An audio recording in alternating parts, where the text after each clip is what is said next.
And welcome to Hannity. And tonight we are inching closer and closer to peace in Europe as President Trump now attempts a heavy lift, and that would be a historic deal to end the death, the destruction that has been taking place in this war with Ukraine and Russia. And here at home, in spite of all the media hype and hysteria and screaming and yelling and ranting and raving, we have a lot of great news on the economy. Prices are coming down nationwide, and American manufacturing, it's making a massive comeback. And in about 24 hours, 2 American astronauts who were stranded in space by Joe Biden and Kamala Harris will hopefully, we pray, hitch a ride back to Earth with Elon Musk and SpaceX. Meanwhile, Democrats can't seem to do anything or help anyone. In fact, they can't even help themselves. Tomorrow at midnight, Senate Democrats, well, as of a day and a half ago, a promise to shut down the federal government. And Chucky Schumer, our old friend himself, is the latest victim of the power of President Trump.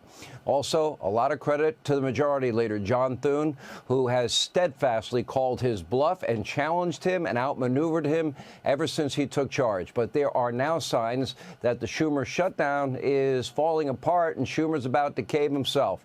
While it is not totally clear how the Democrats will vote, well, we appear to be headed towards another massive Trump win and another humiliation for the dying on the vine Democratic Party. Yesterday, Schumer publicly announcing that he would block the Republicans' funding bill. He would shut down the government. But today, during a closed-door meeting, Schumer reportedly told his colleagues that he would now vote to advance the Republican spending plan after reports of a lot of screaming and yelling and infighting, all behind closed doors. Now, unfortunately, that screaming was so loud it was heard on floors beneath where that meeting was taking place. Senate Democrats, they became emotional, they became unhinged, this time against each other.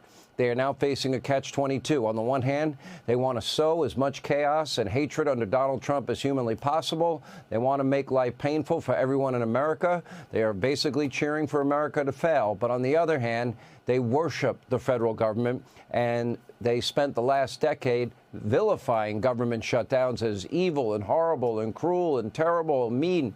In fact, this is what Chuck Schumer himself thought about government shutdowns until very recently, when he supported this one yesterday, but seems to be flipping and flopping today because of Donald Trump. Take a look. Spare innocent, hardworking Americans the pain of an unnecessary Trump shutdown. So mean-spirited. It ought to end, and it ought to end now. The American people don't want a shutdown. The last thing Americans need right now is a pointless government shutdown. A shutdown would be a terrible outcome for the country. We shouldn't shut down the government over a dispute. End the shutdown. The shutdown is hurting millions of Americans. It's going to get worse, all because of President Trump's temper tantrum.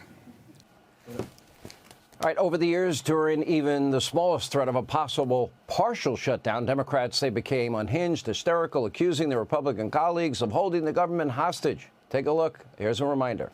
This unnecessary shutdown that makes our country less safe, less secure, that's hurting hundreds of thousands of families, hurting thousands of small businesses, hurting the state of New Jersey and every state in this nation. We are facing a government shutdown that is totally unnecessary. It's service members who are going to go out without paychecks who are going to suffer. It's federal firefighters who are going to suffer. It's travelers at airports who are going to suffer. It's parents with kids in Head Start who are going to lose child care that are going to suffer. And this senseless shutdown. The American people are tired of our country being held hostage and our economy threatened. For the last 35 days, 800,000 federal workers have been held hostage through no fault of their own.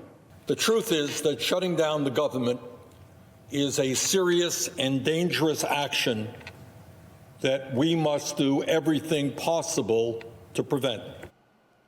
We have more tape of Chucky Schumer apparently losing it on MSDNC coming up in a minute. Even today, Democratic Senator Amy Klobuchar spoke out about the horrors of a government shutdown. Take a look. If there is a shutdown, what do you think that would mean for farmers, for ranchers, for consumers? Yeah, well, none of this is good for farmers and ranchers, and the last thing that I want to see is a shutdown. It's the last thing she wants to see, and yet Klobuchar was apparently ready, willing, and able to shut the government down because she hates Donald Trump, of course, and because radicals who run her party think Donald Trump is evil, and therefore they must stand against evil, don't they? Naturally, Democrats oppose everything that Trump supports. President Trump wants to fund the government. Democrats want to shut it down. That's a fact. President Trump wants peace in Europe and the Middle East. Democrats have now become the long, protracted war party funded by the American people. President Trump wants to protect women's sports. Democrats, they're against it. President Trump wants to eliminate waste, fraud, and abuse in the federal government to the tune of hundreds of billions of dollars spent abroad on their radical agenda. Democrats throw a fit, say we're in a constitutional crisis, start setting Teslas on fire and charging stations on fire and threatening Elon Musk's life before Trump even, does anything. Even Chuck Schumer demanded waste, fraud, and abuse at one point be cut out of our federal government. Now, let's see. Clinton said it. Gore said it. Obama said it.